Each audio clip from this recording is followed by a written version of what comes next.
Olá, alunos dos 8º anos, vamos para mais uma videoaula. Lembrando vocês que as videoaulas agora são quinzenais, então essa corresponde às semanas de 3 a 6 de novembro e 9 a 13 de novembro. Iniciando a apostila do 4º bimestre, quem ainda não retirou lá na escola, pode fazer a retirada. Se por acaso não está com ela em mãos, não tem problema. Acompanhando essa videoaula, vocês conseguem realizar as atividades, ok? Então, vamos aí dar início, capítulo 7, com o tema A Arte que nos toca. Está na página 2. A arte é percebida de diferentes formas pelas pessoas que a observam ou a escutam, de modo que a apreciação estética é única para cada indivíduo. Quando assistimos a um espetáculo de teatro, podemos ser tocados pelo riso, pela tristeza, por outras sensações, ou este pode até mesmo despertar em nós desejos e sonhos. Mas nem sempre compreendemos aquilo que sentimos quando estamos diante de um objeto artístico. Neste capítulo, discutiremos a função social que o teatro exerce em diferentes contextos. Em seguida, trabalharemos com a música, que descreve imagens e sentimentos que podem ser despertados quando alguém escuta uma composição. Mas, afinal, é possível provocar sensações no público por meio de sons e frases musicais? Fica aí a pergunta para vocês refletirem. Na sequência, vocês têm espaço de diálogo, vou falar mais uma vez que não iremos realizar porque seria um bate-papo em sala de aula. Na página 3, temos os objetivos deste capítulo que são: conhecer a palavra e o corpo na representação teatral, estudar sobre o teatro épico, compreender a função social do teatro, conhecer a construção da cena teatral e estudar sobre a música programática. Começando aí, a palavra e o corpo num só gesto. Quando, no dia a dia, estamos envolvidos em um diálogo, muitas vezes focamos nossa atenção nas palavras que são ditas, sem percebermos os gestos que executamos. Mas, quando se trata de uma encenação teatral, a palavra e o gesto se confundem, de modo que um é completado pelo outro. Assim, o ator, no seu processo de composição dos personagens, busca a significação do gesto.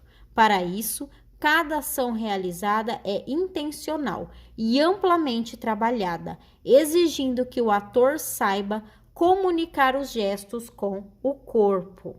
Aí vocês têm os processos criativos, então é uma atividade que vocês vão estar realizando na própria apostila e enviando uma foto da resposta de vocês, tá bom? Então, vamos lá. É só a questão 1 que vocês vão resolver, a questão 2 não.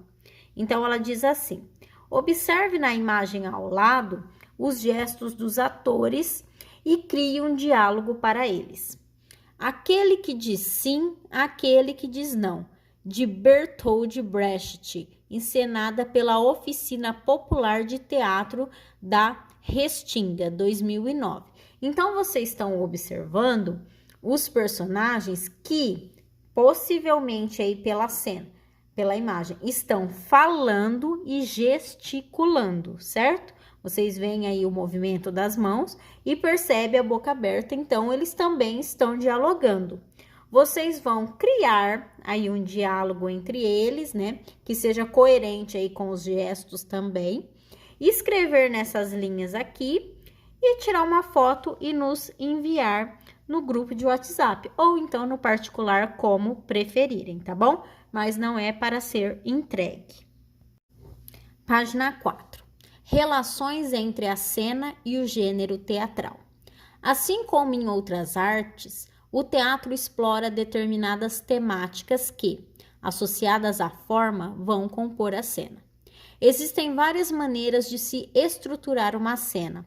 Elas variam de acordo com os interesses e as necessidades dos envolvidos no processo, que são o ator, o produtor, o iluminador, o cenógrafo, o figurinista e o encenador. Então, vamos conhecer aí cada um, né, que está nesse quadrinho ao lado. O produtor. No Brasil, é a pessoa que cuida dos procedimentos para a realização material do espetáculo, como os custos e toda a parte operacional da encenação, contratação de pessoal artístico e técnico, aquisição de material e etc. Encenador. De acordo com Patrice Paves, professor e estudioso do teatro, é a pessoa encarregada de montar uma peça, assumindo a responsabilidade estética e organizacional do espetáculo, escolhendo os atores, interpretando o texto, utilizando as responsabilidades cênicas à sua disposição. É também chamado de diretor. A cena é composta de acordo com a seleção de uma das diferentes formas ou gêneros teatrais, ou da combinação de algumas dessas formas, como a comédia, a tragédia, o drama burguês, o melodrama, a mímica, o teatro de revista, o teatro de rua, o teatro do absurdo, o kabuki, entre outras. As formas ou gêneros teatrais apresentam características próprias, as quais determinam a composição de personagens, a construção da cenografia, a iluminação, o figurino e a sonoplastia, elementos que constituem um espetáculo de teatro. A realidade ou a ficção são colocadas diante do espectador por meio da organização dos elementos da cena. Por muito tempo, a cena teatral era apresentada ao público com o intuito de suscitar emoções e sentimentos, provocando a identificação com o personagem e seu conflito. Pode-se dizer que o teatro clássico instiga as emoções do público e conduz à ilusão, provocando a dúvida entre o que é arte e o que é vida real. Contudo, a função do teatro não se limita apenas a iludir o espectador, mostrando-lhe somente as relações que os seres humanos estabelecem entre si, mas também visa revelar os fatores que determinam essas relações. Vocês têm uma imagem, né? Cena de apresentação da forma teatral japonês Kabuki, em Las Vegas, Estados Unidos, 2015. O Kabuki é uma forma tradicional de teatro japonês. Existe há pelo menos 4 séculos e é considerado patrimônio imaterial da humanidade pela Unesco. Na página 5, vocês encontram aí uma pesquisa. Essa pesquisa vocês irão realizar, está no link, tá bom? Vou explicar para vocês. Aqui na apostila está em grupos, mas vocês irão realizar individualmente. Lá no link vocês vão encontrar escrita a palavra individualmente, tá bom? Então vamos lá. Pesquisa. Individualmente, realizem uma pesquisa sobre Bertold Brecht, destacando suas influências e contribuições para o teatro. Depois, anotem abaixo as informações e apresentem-nas, né? Então, em folha separada, com aquele cabeçalho que eu falo sempre, nome da escola, disciplina, professora, semana, vocês podem estar colocando de 3 a 13 de novembro, tá bom? Nome, número e série, copiem pesquisa, página 5, o enunciado que está aqui, só mudando aí em grupos para individualmente, e realizem essa pesquisa, tá bom? Vamos na sequência aí. Ah, tem uma imagem, né? A atriz Beth Coelho encena na peça Mãe Coragem e Seus Filhos, São Paulo, 2019. A crítica social, sobretudo da desigualdade de classes, era uma característica marcante na obra de Brecht. Então, vocês já têm aí uma informação sobre ele. Na sequência, o teatro como espaço educativo. Para Brecht, o teatro deve ser um espaço de aprendizado. Por isso, a participação do público é fundamental. Nesse sentido, suas peças são caracterizadas por narrativas temáticas de cunho social, político e educacional.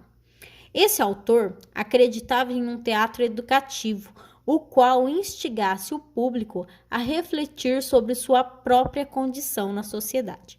Para Brecht, o ator cativa o público pela objetividade de seu discurso e não pela empatia emocional.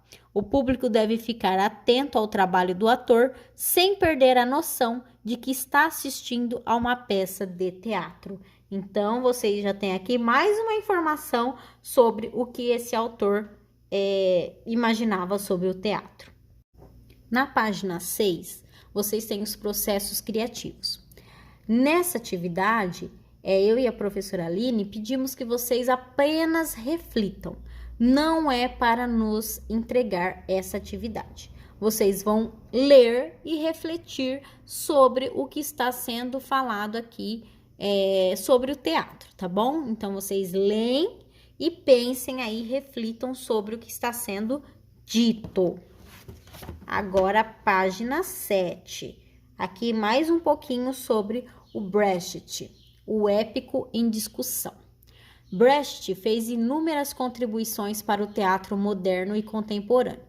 As peças desse dramaturgo são ainda hoje representadas no mundo todo, mas foi a teoria que propôs para a cena que revolucionou a forma teatral. O teatro de Brecht apresenta caráter didático. Para ele, a cena é um meio para reflexão social, não um lugar de ilusões. O cunho narrativo presente em sua obra o torna diferente de outros autores de seu tempo. O denominado teatro épico se caracteriza por estabelecer uma relação direta com o público, rompendo com a quarta parede, ou seja, a linha imaginária que divide os atores da plateia. Isso significa que o teatro de Brecht rompe com qualquer indício ilusório que possa perpassar a cena. Seus textos são narrados pelos próprios atores e o espectador é um observador ativo e reflexivo.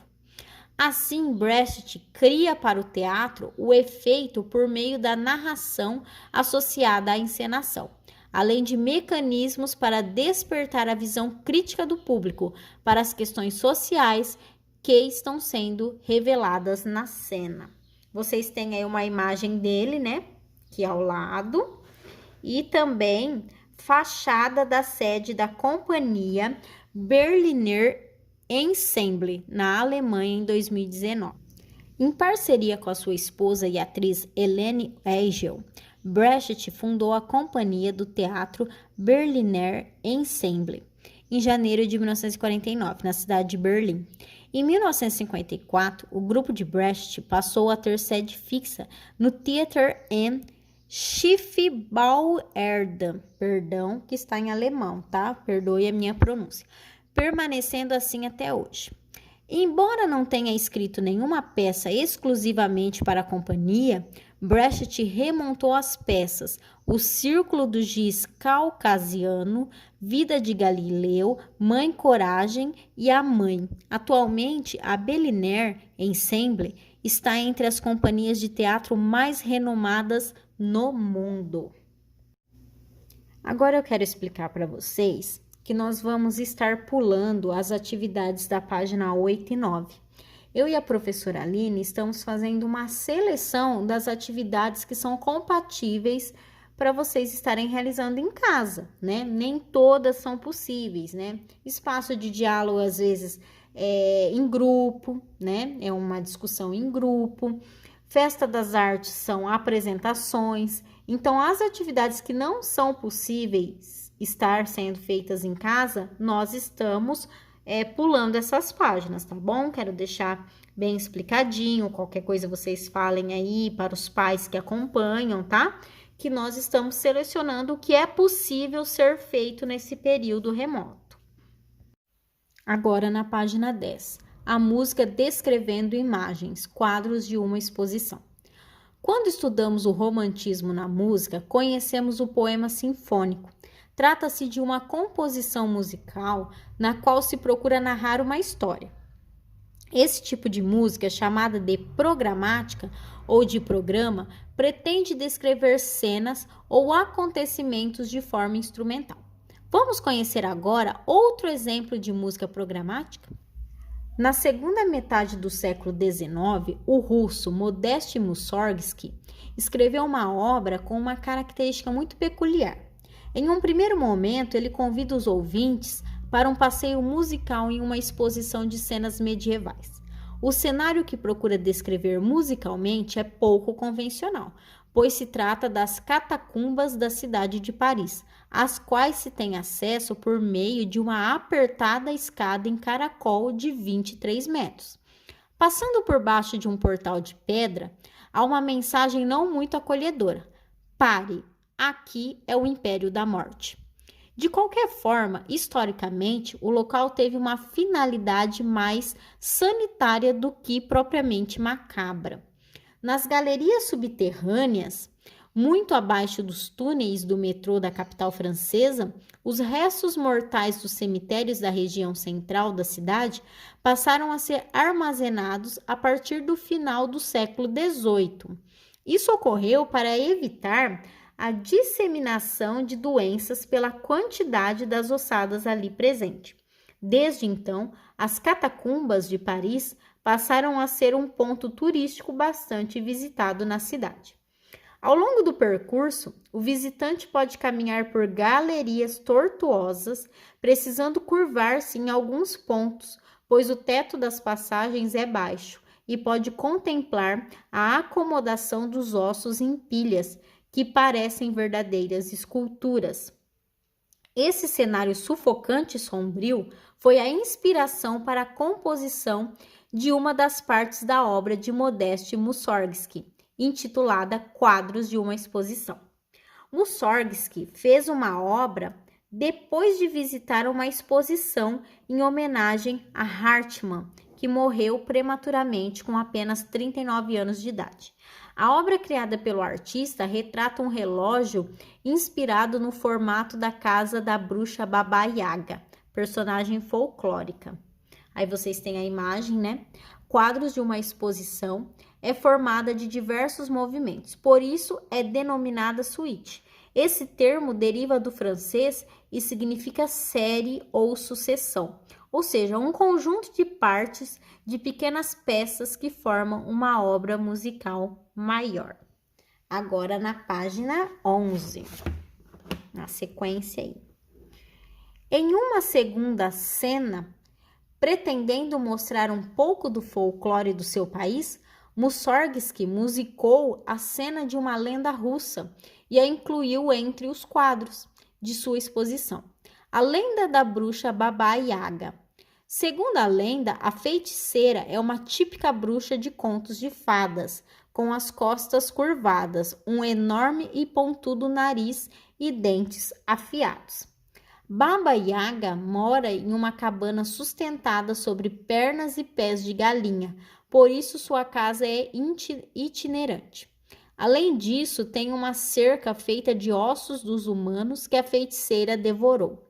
Em uma das versões da lenda, conta-se que Baba Yaga corre atrás das crianças mal comportadas e dos homens de má índole. Afinal, como muitos dos contos folclóricos, a lenda apresenta cunho moral.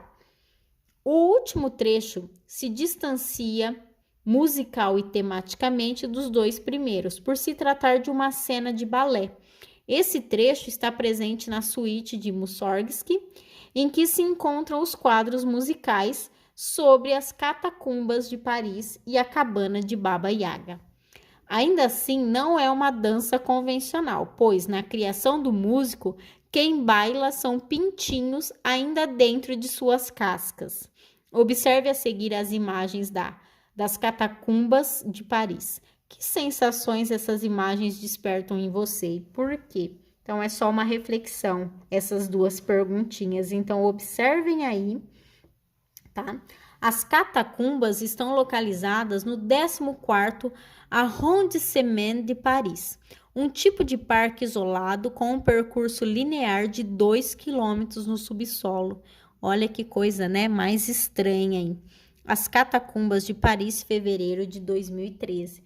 Então, imaginem-se passeando por essas galerias aí. Página 12. As imagens descritas pela música. Ao visitar uma exposição com obras de Hartmann, Mussorgsky decidiu escrever essa obra, intitulada Quadros de uma Exposição. Ainda assim, sua criatividade foi além da simples transformação das ilustrações em música, uma vez que o compositor procurou descrever também o seu sentimento diante de cada figura ou personagem a quem se referia. Modest Mussorgsky é um dos mais importantes compositores russos do século XIX, sendo considerado o mais nacionalista do grupo dos cinco, composto além dele próprio por Mily Balakirev, César Cui, Alexander Borodin e Nikolai Rimsky-Korsakov.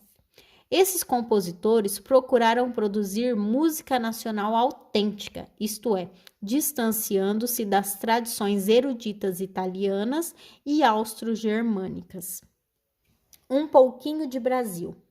O maestro e compositor brasileiro Heitor Villa-Lobos também é considerado um dos grandes representantes mundiais do poema sinfônico. Sua obra, O Irapuru, composta em 1917, é a primeira de várias obras-primas que se seguiram. A lenda musicada por Villa-Lobos conta que o Irapuru, considerado sagrado pelos guaranis e outros povos, se transformou num homem indígena que, por ser muito belo, passou a ser disputado pelas mulheres. Enciumado, um rival o acertou mortalmente com uma flecha. O Irapuru, então, voltou à forma de um pássaro e sumiu na selva, deixando para trás somente o canto, que foi diminuindo até desaparecer na noite da Amazônia. Aí vocês têm a imagem da ave. Então, vocês percebem que as músicas, né, estão relacionadas aí a lendas, a histórias, né? Então, eles criam músicas inspiradas, né, em obras, em lendas, em outras coisas. Conexões. Vamos ver agora. Sinestesia é um termo formado pelas palavras gregas para união e sensação. Ela ocorre quando há um encontro entre diferentes planos sensoriais, como o gosto com o cheiro. Nas artes, isso é um estilo ou figura de linguagem, como visto nos poemas sinfônicos, mas existe uma condição neurológica rara que leva pessoas a literalmente enxergarem os sons. A artista americana Melissa McCracken é portadora de cromestesia, que faz com que ela ouça cores. Seu trabalho é focado na sua condição e ela pinta telas retratando o que enxerga quando ouve músicas. E aí vocês têm uma obra dessa artista, né? Inspirada pela música Karma Policy, da banda Radiohead. Então, ela tem essa capacidade, né, de ouvir as cores. Então, conforme ela ouve uma música, ela traduz essa música aí para as cores, né? Para uma obra visual, ok? Então, por hoje é só, né? Nós terminamos essa videoaula por aqui, tá? Realizem as atividades com atenção, qualquer dúvida pode nos procurar. E até a próxima. Um beijão meu, um beijão da professora Aline e tchau, tchau.